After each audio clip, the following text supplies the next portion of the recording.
कुछ टाइम पहले मैंने अपने चैनल पे एक 4 वीडियो की सीरीज बनाई थी और इंडिया की पहली जो ई बुक थी वो लिखी थी मैरिजुआना के ऊपर। काफी एक्सटेंसिव बुक थी। इस 4 वीडियो सीरीज में मैंने मैरिजुआना या कैनबिस, वीड, इन सब के ऊपर प्रॉपर हिस्टोरिकल बैकग्राउंड देते हुए सारी साइंटिफिक रिसर्च और सारे कंसेप्ट समझाए कि किस तरह हिस्टोरिकली किन किन रिलीजन्स में जो वीड है या मैरिजुआना है उसका यूज किया जाता था, उसके बाद कैसे इसको बैन करा गया, उसके बाद क्या क्या इसमें कंपाउंड्स होते हैं जिसकी वजह से इसके साइकोलॉजिकल और फिजियोलॉजिकल इफेक्ट्स होते हैं, सीबीडी वगैरह कौन से कंपाउंड्स होते हैं, कैसे आजकल मेडिकली उसे एक्सट्रैक्ट करा जा रहा है और उसके क्या यूजेस हो रहे हैं, और बहुत सारी चीजें मैंने पूरी डिटेल में और 4 वीडियो सीरीज में दी थी। अगर आप उस वीडियो सीरीज को देखें प्रॉपरली आराम से बैठ के तो ट्रस्ट में आपके मैक्सिमम जो डाउट्स हैं वीड या मैरिजुआना को लेके वो बहुत साइंटिफिकली क्लियर होंगे। लेकिन अनफॉर्चुनेटली मैक्सिमम लोगों को ऐसे वीडियोस हमारी कंट्री में नहीं देखने होते। ये तो आप सोशल मीडिया का नॉर्म है, क्योंकि हमारे यहाँ पे चीजें क्या चलती हैं इस कंट्री में, मैक्सिमम व्यूज किस वीडियो को मिलेंगे। अगर किसी वेस्टर्न कंट्री में व्यूज मिलते हैं उन चीजों को जो ट्रूथ और साइंटिफिक बेसिस पे हैं, तो हमारी कंट्री में उल्टा होता है। हमारे यहाँ व्यूज किसको मिलते हैं? जो आपको बिल्कुल यूजलेस नॉलेज दे, लड़ाइयां, झगड़े, गालियां, कंट्रोवर्सीज, स्टूपिड नुस्खे, गिमिक्स, ठीक है, ये सारी चीजें, ओवरनाइट रिजल्ट्स, ये सारी चीजों में आते हैं मैक्सिमम व्यूज। सिमिलरली अगर आप वीड का टॉपिक देखें जो एक्चुअली बहुत साइंटिफिक टॉपिक है, तो मैक्सिमम व्यूज कौन से चैनल्स पे आते हैं या कौन से वीडियोस पे आते हैं। और ऐसे स्टूपिड क्वेश्चंस भी आते हैं मुझे। इमेजिन क्या आंसर दूंगा मैं उनका। मुझे क्वेश्चन क्या आ रहा है, भैया ये तो ठीक है, दारू पिए या गांजा पिए। Very good question, but your question hurt me, it's paining. अब एक तो मुझे इरिटेशन भी होती है, हंसी भी आती है कि ये कौन से लड़के हैं यार, ये क्या क्वेश्चन पूछ रहे हैं, क्या आंसर दूं, कुछ नहीं। लेकिन सरप्राइजिंग तब लगता है जब यूट्यूबर्स इनके ऊपर वीडियो भी बनाते हैं कि गांजा versus alcohol, is this a comparison? How can somebody be so dumb that he doesn't understand the difference between comparisons? Apples और ऑरेंजेस को ऐसे कंपेयर करा जाएगा? मतलब अगर आप ये कहते हैं अपने वीडियो में कि भैया अल्कोहल किसी रीजन से हार्मफुल, इन्होंने कभी उसके बारे में एक स्टडी भी नहीं पढ़ी है वो क्या चीज है, लेकिन आपके हिसाब से उसमें एक स्टडी है किसी, उसके बेस पे आप कहते हैं कि भैया हार्मफुल, फाइन। तो इसका मतलब क्या हुआ? अगर एक चीज हार्मफुल है, इसका मतलब क्या है कि जो दूसरी चीज थोड़ी कम हार्मफुल है या आपको पता नहीं है वो कितनी हार्मफुल है, हम उसको जो है वो बैन कर देते हैं, दूसरे को लीगलाइज कर देते हैं। या अगर अब अल्कोहल और टोबैको जो है वो लीगलाइज है, तो इसलिए अब बाकी जो है मैरिजुआना या उसके जो बाय प्रोडक्ट्स हैं, चरस, गांजा, इन सबको लीगलाइज कर देना चाहिए। Is this the logic? Is this even a god damn video जो आप लोग बना रहे हैं? स्पेशली 20-20, 22-22 साल के लड़के जो ऐसे वीडियो बना रहे हैं व्यूज के लिए, मैं उनको बोलना चाहूंगा कि इस पर्टिकुलर वीडियो में ये वाला जो मैं टॉपिक है ना, ये चैलेंज के साथ क्लियर करूंगा। इससे पहले वो 4 वीडियो जरूर देखना, इसमें मैंने इंडिया की सबसे एक्सटेंसिव सीरीज बनाई है। उसके बाद ये वीडियो देखना, तब समझ में आएगा कि साइंटिफिक रिसर्च और सारी इसके ऊपर जो बेसिस है वो है क्या। इसके ऊपर पूरी ई बुक लिखी है। उस वीडियो में मल्टीपल 70, 80, 100 रिसर्च स्टडीज हैं जो पूरी मैंने उसमें रेफरेंस के साथ दी हुई हैं। Click and go to the research study. इसमें भी जो वीडियो में आप लोग देख रहे हैं, इसके नीचे भी डिस्क्रिप्शन में इसका ब्लॉग यानी आर्टिकल का लिंक दिया जिसमें सारी रिसर्च स्टडीज दी हुई हैं रेफरेंस के लिए, ताकि आपको पता लगे जब आप ऐसी चीजों के बारे में बात करते हैं तो ऐसे मुंह नहीं खोला जाता है। You have to have references, you have to have some form of evidence, क्योंकि आप लोगों की और किसी की भी इसमें कोई क्वालिफिकेशन नहीं है अनटिल कि आपको ऐसे रिसर्चर हैं, साइंटिस्ट हैं जो बहुत सालों से मैरिजुआना पे रिसर्च कर रहे हैं, तो भी आपको एविडेंस चाहिए। स्टार्ट करते हैं 2009 की एक स्टडी जो journal drug and alcohol dependence में पब्लिश हुई थी, जिनमें रिसर्चर्स ने यूरोप के 35 से ऊपर कंट्रीज में 14 से 16 साल की उम्र के बच्चों को स्टडी करा। क्योंकि मैक्सिमम कंट्री में जो मैरिजुआना या कैनबिस है उसे लीगलाइज कर दिया गया है, लेकिन उसकी वजह से काफी सारे कॉन्सिक्वेंसेस भी हो रहे हैं। और मैं ये उन कंट्रीज में बता रहा हूं जो बहुत ही एजुकेटेड, वेरी हाई एजुकेशन वाली कंट्रीज है, लिमिटेड पॉपुलेशन वाली कंट्रीज। उन्होंने जो इसमें रिजल्ट देखा दैट वाज वेरी शॉकिंग। यानी 14 से 16 साल की उम्र के बच्चे जो अल्कोहल कंज्यूम कर रहे थे इस कंट्री में या मैरिजुआना कंज्यूम कर रहे थे, वो दोनों कॉम्बिनेशन में कंज्यूम कर रहे थे। 80% से ऊपर, 80% से ऊपर जो बच्चे थे वो अल्कोहल और मैरिजुआना को साथ में कंज्यूम कर रहे थे। और इसलिए उन्होंने देखा कि जो जब से मैरिजुआना लीगलाइज हुआ है तो ड्रग्स को सिर्फ कॉम्बिनेशन में यूज करा जा रहा है। यानी अमाउंट पहले सिर्फ दारू पी जाती थी, अब गांजा, चरस साथ में ली जा रही। कोई गांजा इंट्रोड्यूस करने से उसकी जो दारू की इंटेक थी वो कम नहीं हो गई। और उन्होंने ये क्लियरली स्टेट करा है अपनी स्टडी में कि जो कैनबिस है या जो मैरिजुआना है वो अल्कोहल को कॉम्प्लीमेंट कर रहा है, उसे रिप्लेस नहीं कर रहा है। इसका क्या मतलब हुआ? अगर मैं इंडिया की बात करूं, एक कंट्री जिसका एजुकेशन लेवल, लिटरेसी लेवल बहुत लो है, जहां population is huge, uncontrolled population है लिटरली, वहां जहां पर ऑलरेडी जो अल्कोहल है वो मैक्सिमम स्टेट्स में, बारिंग सम फ्यू स्टेट्स, वहां पे लीगल है। जब वहां पे आप मैरिजुआना और उसके बाय प्रोडक्ट्स भी लीगलाइज कर देंगे तो क्या होगा? कंजम्पशन जो है वो डबल होगी, कम नहीं होगी। तो जो यंगस्टर ऑलरेडी अल्कोहलिक्स हैं या जो लोग दूसरे अल्कोहलिक्स हैं वो फिर ड्रगिस्ट भी बनेंगे। This is what the real fact is. और ये रिसर्च स्टडी है, ये अपने बेस पे नहीं बोल सकता। मैंने अपनी प्रीवियस वीडियोस में भी आपको दोबारा बताता हूं, एक और बहुत अमेजिंग स्टडी हुई थी, आपको इतना शॉकिंग लगेगा जान के कि इंडिया में marijuana और उसके बाय प्रोडक्ट्स जो हैं वो सारे इलीगल हैं, एक्सेप्ट फॉर भांग जो लीगलाइज तरीके से मिलती है, और कुछ स्टेट जहां पे लीगल आजकल ग्रोथ शुरू हो गई। तो भी जो वर्ल्ड की टॉप 10 सिटीज की रैंकिंग आती है जहां पे हाईएस्ट कैनबिस या marijuana कंजम्पशन है, उसमें न्यू दिल्ली 3rd नंबर पे रैंक करता है और मुंबई 6th नंबर पे, यानी वो कंट्री जहां पे ये इलीगल चीजें हैं अभी 100% बैंड। और आप कंट्रोवर्सीज देख ही रहे हैं जो मीडिया में इतने टाइम से बॉलीवुड एक्टर एक्ट्रेस के साथ चल रहा है, उन कंट्रीज में दिल्ली मुंबई में 3rd और 6th यानी इलीगल होते हुए इतनी हाई रैंकिंग है। तो अगर लीगलाइज हो जाए तो क्या रैंकिंग होगी और कितने स्टेट्स में रैंकिंग होगी। अगर एक स्टूपिड सी चीज कंट्री में लीगल है लाइक टोबैको या अल्कोहल, उसका मतलब ये नहीं है कि उसको काउंटर करने के लिए बाकी चीजों को लीगल कर दिया जाए। अल्कोहलिज्म एंड टोबैको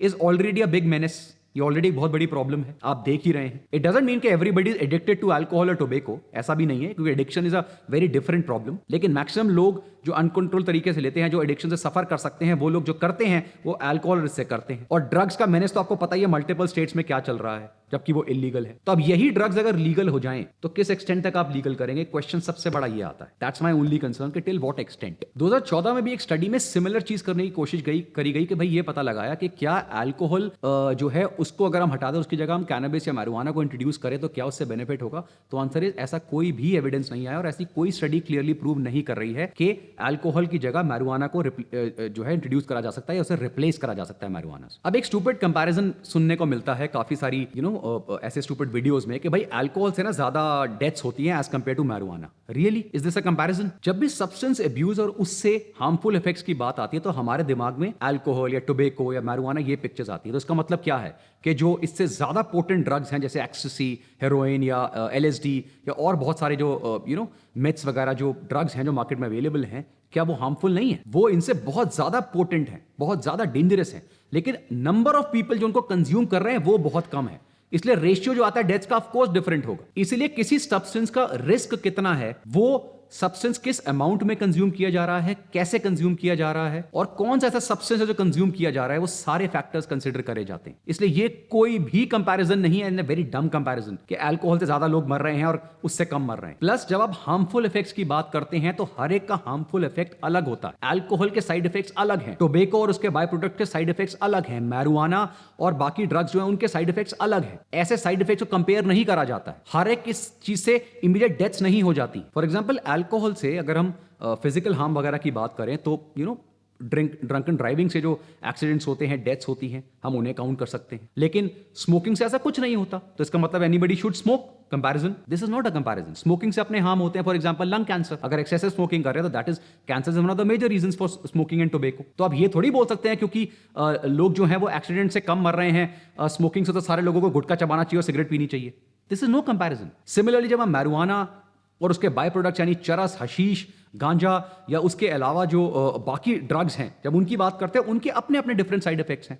ये सारे मैं फिजियोलॉजिकल साइड इफेक्ट्स की बात कर रहा हूं। फिर आते हैं सोसाइटी के और psychological side effects. Health harms, आपका जो वर्क जो है वो हार्म होगा, आपके जो फैमिली इश्यूज क्रिएट होंगे, आपकी जो इकोनॉमिक प्रॉब्लम्स लाइफ में आएंगी और उसके अलावा मल्टीपल लीगल इश्यूज जो आएंगे, वो सारी प्रॉब्लम्स को लोग कंसिडर नहीं करते हैं। अब एक फिगर है जो आपको काफी कॉमन सुनने को मिलेगी कि जो marijuana है ना वो अल्कोहल से 114 टाइम सेफर है। और ये कॉपी पेस्टेड फिगर है, लेकिन जब मैंने इसकी इन डेप्थ जानने की कोशिश करी और काफी और लोगों ने भी कोशिश करी तो एक स्टडी निकल कर आई जिसमें ये कंपैरिजन था और उसमें भी ऐसी कोई फिगर नहीं है। ये एक सेल्फ मेड फिगर है, there is no such comparison. New Zealand drug foundation की एक रिपोर्ट में बताया गया कि जो सबसे गलत तरीका है किसी चीज को स्टडी करने का, कंपेयर करने का, स्पेशली कैनबिस और marijuana को, वो ये है कि हम उसकी लीगल डोज देखते हैं। अगर अल्कोहल से इतने डोज में इतना इफेक्ट आ रहा है जो इतना लीगल है, तो marijuana या कैनबिस से इमीडिएटली नहीं आ रहा है। लेकिन हम ये नहीं देखते हैं कि कई सब्सटेंसेस से जो इफेक्ट्स होते हैं वो शॉर्ट टर्म नहीं लॉन्ग टर्म होते हैं। फॉर एग्जांपल अगर आप एक सिगरेट आज पी लें आपको कुछ नहीं होगा, और हो सकता है लाइफ में अगर पूरी लाइफ भी आप रेगुलर एक आध सिगरेट ले रहे हैं कुछ नहीं होगा। लेकिन जो लोग सिगरेट को बहुत हाई अमाउंट में ले रहे हैं उनको इवेंचुअली कैंसर होने के चांसेस बहुत ज्यादा बढ़ जाते हैं। सेम चीज marijuana के साथ है। जो फिजिकल और मेंटल प्रॉब्लम्स डेवलप होती है लेटर स्टेज में इन ड्रग्स के साथ, वो बहुत एक्सेसिव है और वो लॉन्ग टर्म में आती है। इसीलिए कंपेयर नहीं करा जाता है कभी भी सब्सटेंसेस को ऐसे, क्योंकि हर एक सब्सटेंस अलग है, उसकी प्रॉपर्टीज अलग है, उसके इफेक्ट्स और साइड इफेक्ट्स अलग है। It is just like Apple and oranges. आप एप्पल और ऑरेंज को कंपेयर नहीं कर सकते, दोनों फ्रूट्स ही हैं, लेकिन दोनों की प्रॉपर्टीज अलग है। US national institute of drug abuse और US national institute of health की एक रिपोर्ट आई, उसमें बताया गया काफी लोगों को लगता है जब हम marijuana और कैनबिस लेते हैं ना तो उसके जो शॉर्ट टर्म इफेक्ट्स है ना वो बहुत ज्यादा अमेजिंग होते हैं। उससे रिलैक्सेशन मिलता है, यूफोरिया मिलता है, ठीक है, क्योंकि एक्चुअली में रिसर्च में बस ये थोड़े बहुत बेनिफिट्स उसके देखे गए तो ये मिलता है। लेकिन ऐसा नहीं है, प्रॉब्लम है कि मैक्सिमम लोगों को उल्टे इफेक्ट्स भी आते हैं और स्पेशली इसकी डोज को कंट्रोल करना बहुत मुश्किल है, इसलिए मैक्सिमम लोग ओवरडोज करते हैं, जिसकी वजह से ये जो इफेक्ट्स है वो उल्टे होते हैं। उस केस में उनको anxiety attacks, fear attacks, panic, hallucinations, delusions और ऐसी प्रॉब्लम शुरू हो जाती। तो अगेन प्रॉब्लम आता है जब आप कंपैरिजन कर रहे हैं तो कैसे कंपैरिजन कर रहे हैं कि अगर आप मैरिजुआना की डोज की बात कर रहे हैं तो how will you stop somebody from over using marijuana, क्योंकि अगर लीगल मिल रही है, ठीक है, तो जिस तरह सिगरेट मिल रही है वैसे अल्कोहल मिल रही है, तो जिस तरह उनसे अब्यूज हो रहा है वैसे मैरिजुआना से भी होगा, क्योंकि किसी को आप ये थोड़ी रोक सकते हैं कि कितनी ड्रिंक करनी है, कितनी सिगरेट पीनी है। इसकी में तो सिर्फ एजुकेशन दी जा सकती है, तो एजुकेशन मैरिजुआना में भी दी जाएगी, लेकिन रोकेगा कौन? इतनी एजुकेशन लेवल इस कंट्री में है। अब आता है सबसे बड़ी चीज, इसके बेनिफिट्स देखे गए हैं। प्लीज अंडरस्टैंड, ये चीज बहुत क्लियरली प्रूव हो चुकी है मल्टीपल स्टडीज और मेटा एनालिसिस में, जिसके सारे लिंक्स मैंने इस आर्टिकल में भी और अपनी ई बुक में भी दिए हुए हैं, जो पिछली वीडियोस है उनमें भी बताया है कि जो बेनिफिट्स मैरिजुआना से देखे जा रहे हैं वो बहुत लिमिटेड हैं। Please understand this. Maximum cases में जो स्टडीज हैं उनमें प्रोबेबल या अनक्लियर आंसर्स आए हैं, कोई भी सब्सटैंशियल एविडेंस नहीं आया है। आयुर्वेदिक रिसर्च के बारे में जो लोग बोल रहे होते हैं उन्होंने आयुर्वेदिक रिसर्च का एक भी पेपर नहीं पढ़ा है। जितने लोग मैरिजुआना के ऊपर वीडियोस बना रहे हैं, प्लीज टेल मी कि आप जब आयुर्वेदिक रिसर्च स्टडी, पहले तो रिसर्च स्टडी लेकर आओ आयुर्वेदिक की रिसर्च स्टडीज है, ठीक है, उनमें क्या लिखा है। सेकंड, जिन टेक्स्ट को आप रेफर कर रहे हो उनमें क्या लिखा है, उसमें ट्रीटमेंट्स नहीं लिखी है। मैक्सिमम केसेस में अगर हम किसी ट्रीटमेंट से अंडरगो कर रहे हैं किसी चीज को, तो साइड इफेक्ट्स को कम करने के मैरिजुआना काम आता है, और उसमें भी एक तरीके से दिया जाता है जिसे मेडिकल मैरिजुआना कहा जाता है। और उसमें भी जो कंपाउंड्स होते हैं जिनकी वजह से ये बेनिफिट्स होते हैं, अब मेडिकली उन कंपाउंड्स को एक्सट्रैक्ट करा जा रहा है ताकि हम मैरिजुआना और गांजा को फूकने की जगह उन्हें हटा दें और वो कंपाउंड्स को मेडिसिनली यूज करें। This is study and this is research. और यहां पे क्या बन रहा है, इतनी स्टडी, इतनी रिसर्च पढ़ाई के बाद दुनिया स्टडीज कर रही है, घुस रही है। यहां पे हमारे इंडिया में वीडियो क्या बनते हैं, दारू पिए, गांजा पिए। उसी तरह से जब हम टॉलरेंस लेवल की बात करते हैं तो स्टडीज में बड़ा क्लियरली दिखाया गया है, जिस तरह अल्कोहल के टॉलरेंस लेवल अलग है, यानी किसी इंसान को आप देखते हैं ना, आप भी ऑब्जर्व करते हैं, अगर दो इंसान ड्रिंक करने बैठेंगे, दारू पीने बैठेंगे, तो क्या होगा, एक को जल्दी चढ़ जाती है, एक को बहुत जो है इफेक्ट बहुत लेट होता है, उसकी कंजम्पशन बहुत हाई होती है। तो टॉलरेंस लेवल अलग अलग है। सेम मैरिजुआना में किसी को इफेक्ट लिमिटेड अमाउंट से आ जाएंगे, किसी को ज्यादा डोज से भी नहीं आएंगे। टॉलरेंस लेवल बहुत वेरी करते हैं। Again how will you compare? इसलिए रिसर्च में टॉप रिसर्चर्स ने भी यही बताया है कि अगर अल्कोहल से एक्स नंबर ऑफ डेथ्स हो रही हैं तो वो इसलिए हो रही हैं क्योंकि वर्ल्ड ओवर वो लीगल है और इसलिए उसका मिसयूज बहुत हो रहा है। लेकिन अगर मैरिजुआना जहां जहां पे लीगलाइज हो रही है वहां पे उसके साइड इफेक्ट्स भी ज्यादा देखने को मिल रहे हैं और प्रॉब्लम भी देखने को मिल रही है, क्योंकि उसकी ओवरऑल अभी वर्ल्ड ओवर पूरी तरह से वो लीगल नहीं हुआ है, लिमिटेड कंट्रीज में लीगल हुआ है टेस्टिंग के लिए, तो इसलिए नंबर ऑफ डेथ्स भी कम हो रही हैं। इसलिए कंपैरिजन ऐसे नहीं करा जाता है। और सिमिलरली जैसे मैंने बताया, आप टोबैको को, मैरिजुआना को, अल्कोहल को ऐसे कंपेयर नहीं कर सकते। हर एक के अपने साइड इफेक्ट्स हैं, हर एक की अपनी डोजेज के हिसाब से person to person side effects अलग हैं, long term short term side effects अलग हैं, और ये तीनों बिल्कुल अलग इंटॉक्सिकेंट्स हैं। जैसे 3 फ्रूट्स हो गए, अगेन बनाना, एप्पल, ऑरेंज, कैसे कंपेयर करोगे तीनों को यार? फॉर एग्जांपल, अगर हमने आज, आप देखा होगा जगह जगह ठेके खुले हुए हैं, अल्कोहल शॉप्स खुली हुई हैं जहां पे अल्कोहल सेलिंग लीगल है, तो आप जाइए वहां पे अल्कोहल खरीद सकते हैं। लेकिन कल को अगर मैरिजुआना इसी तरह लीगल हो जाता है विदाउट एनी प्रॉपर कंट्रोल इस तरह से, तो जगह जगह मैरिजुआना की शॉप्स खुली होंगी, और वहां मैरिजुआना ही नहीं, फिर उसके सारे के सारे बाय प्रोडक्ट्स भी मिलेंगे, जैसे कि चरस, हशीश, सब कुछ मिलेगा वहां पर। और मैंने अभी क्या बताया था सबसे पहली स्टडी में जो यूरोप में हुई थी 35 से ऊपर कंट्रीज में, कि जो यंगस्टर्स पहले अल्कोहल ले रहे थे, जब उनको मैरिजुआना लीगलाइज करा गया तो वो मैरिजुआना और अल्कोहल दोनों ले रहे थे। तो पहले आपको बेवड़े मिलते थे, बेवड़े और चरसी दोनों मिलेंगे। 2019 में साइंस डेली एक बहुत अमेजिंग रिसर्च जर्नल है, जिसमें एक स्टडी में बताया गया कि जो लोग अल्कोहल और मैरिजुआना को साथ कंज्यूम करते हैं वो एक्चुअली में इन चीजों को ज्यादा कंज्यूम करते हैं, और इस चीज से उनके जो बाकी सब्सटेंस अब्यूज के चांसेस है वो भी बढ़ जाते हैं। इसीलिए अगेन मैं आपको बोल रहा हूं, all the stupid people making this type of videos, यार फॉर गॉड सेक, मैंने आपको पहले बताया इस कंट्री के एजुकेशन और फिटनेस स्टैंडर्ड्स की आप हालत देख ही रहे, और आप लोग अपनी इमेच्योरिटी से और लैक ऑफ एजुकेशन से और इन कंफ्यूजन को बढ़ा रहे हो। बेवकूफों की तरह लोग क्वेश्चन पूछते हैं क्योंकि ऐसे वीडियोस बन रहे हैं कि दारू पिए या चरस पिए। ये कौन से क्वेश्चन है यार? All these 3 things are harmful. जो लोग ड्रिंक कर रहे हैं वो सारे बेवड़े नहीं बन जाते, वो सारे अल्कोहलिक्स नहीं है, लेकिन चांसेस बढ़ जाते हैं। जो लोग स्मोक कर रहे हैं वो सबको कैंसर नहीं होता, लेकिन चांसेस बढ़ जाते हैं। इसलिए हमने बाकी ड्रग्स को रिस्ट्रिक्ट करा हुआ है। अब अगर आपने ड्रग को और वो करा के भैया अब मैरिजुआना और उसके बाय प्रोडक्ट्स यानी गांजा, चरस, हशीश सब कुछ लीगल हो गया, तो उससे इमीडिएटली कोई मरेगा नहीं, उस पर डिपेंड सारे नहीं हो जाएंगे, लेकिन उससे फिर प्रॉब्लम बढ़ जाएगी, फिर चरसी जिसे आप कहते हैं वो लोग बढ़ने लगेंगे, और बहुत ज्यादा अमाउंट में, क्योंकि इस कंट्री में population is huge, the most dense population in the world, plus huge amount of illiteracy, lack of education, तो इसमें प्रॉब्लम और बढ़ेगी। अगेन जब इतनी रिस्ट्रिक्शन के बावजूद दिल्ली और मुंबई वर्ल्ड की टॉप 10 सिटीज में रैंक करते हैं इन हाईएस्ट कंजम्पशन ऑफ कैनबिस, तो सोचे जब लीगल हो जाएगा तो हमारे कौन कौन से स्टेट कहां रैंक करेंगे। इसलिए कभी भी दो चीजों को ऐसे जो है कंपेयर नहीं करा जाता है। All these people and specially kids making this type of videos के alcohol versus marijuana, please stop making such videos. अगर नहीं पता है तो डू नॉट मेक इट। और आयुर्वेद का एग्जांपल तब दो जब आयुर्वेद का एविडेंस और रिसर्च स्टडी कंपेयर करके साइंटिफिक रिसर्च के साथ लेकर आओ। किसी आयुर्वेदिक टेस्ट में ये नहीं लिखा हुआ है, उसके बारे में जो लिखा हुआ है वो लिमिटेड यूजेज है, पढ़ो तो सही जाके। और अगर किसी को पूरा इसमें स्टडी करनी है, सच में दिमाग लगाना चाहते हो, मेरी चारों वीडियोस देखो, you have seen this video, इसका आर्टिकल पढ़ो और इसके साथ साथ जो ई बुक लिखी है वो ई बुक मेरे स्टोर से जाके परचेज कर सकते हो। बहुत सस्ती ई बुक है, you can buy that e book very very cheap. उसमें पढ़ोगे तो शायद आपके जो ब्रेन है इट विल ओपन अप के what science is, what real research is and what real evidence is. तब आप ऐसे स्टूपिड वीडियोस देखना बंद करेंगे। आई होप ये कंसेप्ट आपके दिमाग में क्लियर हो गया हो। और ऐसे बहुत सारे अमेजिंग वीडियोस के लिए देखते रहिए।